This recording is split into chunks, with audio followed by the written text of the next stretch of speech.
Good morning everyone. आज के व्याख्यान में हम लास्ट इन फर्स्ट आउट अर्थात अंतिम आगमन प्रथम निर्गमन विधि के बारे में अध्ययन करेंगे। जैसा कि हमने पिछले व्याख्यान में फर्स्ट इन फर्स्ट आउट अर्थात प्रथम आगमन प्रथम निर्गमन विधि के बारे में अध्ययन किया था। अंतिम आगमन प्रथम निर्गमन अर्थात लिफो मेथड का अर्थ यह होता है कि जो माल हमने रिसेंट में प्राप्त किया था जिस दर वाला उस दर वाला ही माल सबसे पहले निर्गमित किया जाएगा।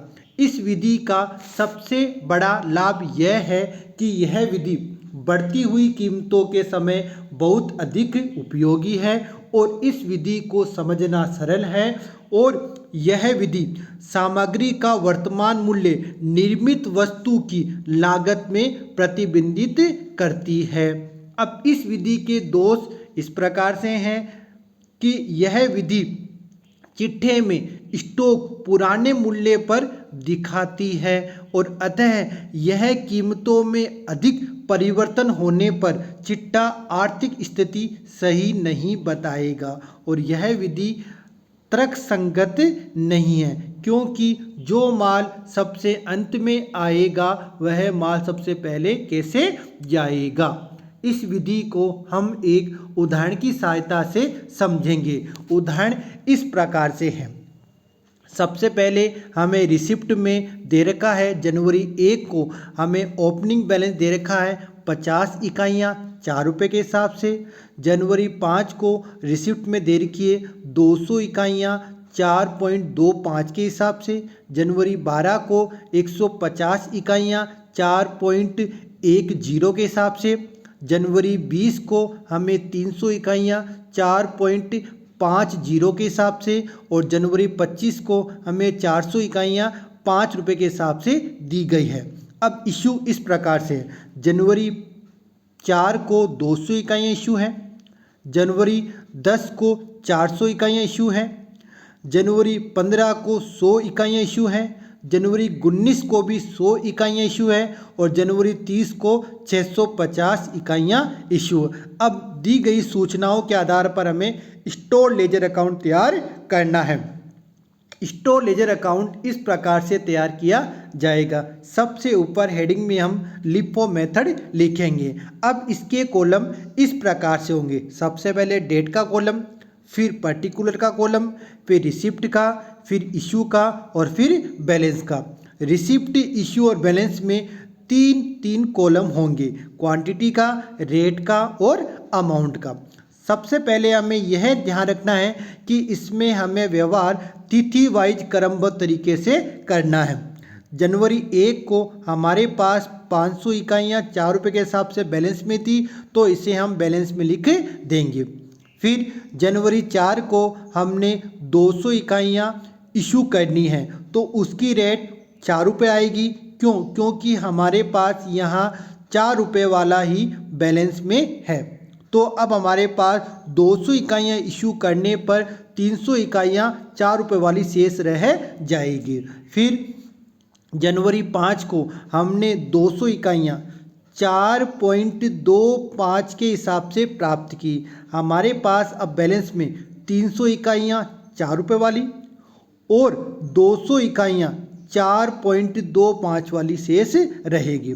फिर जनवरी 10 को 400 इकाई इशू करनी है। अब हमें यह ध्यान रखना है कि वह 400 इकाइयाँ जो अंत में आई थी वो पहले निर्गमित की जाएगी। कहने का अर्थ यह है कि जनवरी 5 को हमने जो 200 इकाइयाँ 4.25 के हिसाब से प्राप्त की थी पहले वो निर्गमित की जाएगी। फिर शेष रही 200 इकाइयाँ 4 रुपये वालों में से निर्गमित की जाएगी। अब हमारे पास शेष 100 इकाइयाँ 4 रुपये वाली बचेगी। फिर जनवरी 12 को हमने 150 इकाइयाँ 4.10 के हिसाब से प्राप्त की तो अब हमारे पास बैलेंस में 100 इकाइयाँ 4 रुपये वाली और 150 इकाइयाँ 4.10 वाली रहेगी। फिर जनवरी 15 को 100 इकाइयाँ हमें इशू करनी है तो हमें यहाँ ध्यान रखना है कि जो जनवरी 12 को हमने 150 इकाइयाँ 4.10 के हिसाब से प्राप्त की थी वो पहले निर्गमित की जाएगी। तो अब हमारे पास जो बैलेंस में 100 इकाइयाँ 4 रुपये वाली और 50 इकाइयाँ 4.10 वाली रहेगी। फिर जनवरी 19 को भी 100 इकाइयाँ हमें निर्गमित करनी है। तो इसमें से जो 150 इकाइयाँ जनवरी 12 को हमने प्राप्त की थी, जिसमें से हमने 100 इकाइयाँ जनवरी 15 को निर्गमित कर दी थी, उसमें से जो शेष रही 50 इकाइयाँ पहले यहाँ निर्गमित करनी है और शेष 50 इकाइयाँ 4 रुपये वाली निर्गमित करनी है। अब हमारे पास जो बैलेंस में 50 इकाइयाँ 4 रुपये वाली शेष रहेगी। फिर जनवरी 20 को हमने 300 इकाइयाँ 4.50 के हिसाब से प्राप्त की।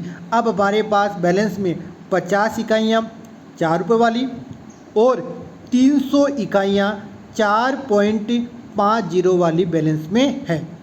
फिर जनवरी 25 को हमने 400 इकाइयाँ और प्राप्त की, जिनकी दर 5 रुपये है। तो हमारे पास अब बैलेंस में 50 इकाइयाँ 4 रुपये के हिसाब से, 300 इकाइयाँ 4.50 के हिसाब से और 400 इकाइयाँ 5 रुपये के हिसाब से बैलेंस में है। अब जनवरी 30 को हमें 650 इकाइयाँ निर्गमित करनी है। तो हमें यहाँ ध्यान रखना है कि जो जनवरी 25 को हमने 400 इकाइयाँ 5 रुपये के हिसाब से प्राप्त की थी, पहले वह निर्गमित की जाएगी। तो 650 में से 400 इकाइयाँ 5 रुपये के हिसाब से, अब शेष रही 250 इकाइयाँ हमें जनवरी 20 को जो 4.50 के हिसाब से हमने प्राप्त की थी, उसमें से निर्गमित की जाएगी। इस प्रकार अब अपने पास जो बैलेंस में 50 इकाइयाँ 4 रुपये वाली और 50 इकाइयाँ 4.50 अर्थात जो हमने जनवरी 20 को 300 इकाइयाँ प्राप्त की थी, उसमें 250 निर्गमित कर दी गई है, तो उसमें से शेष 50 इकाइयाँ बच जाएगी। इस प्रकार आज के व्याख्यान के द्वारा हमने LIFO last in first out अंतिम आगमन प्रथम निर्गमन विधि को एक उदाहरण की सहायता से समझा। धन्यवाद।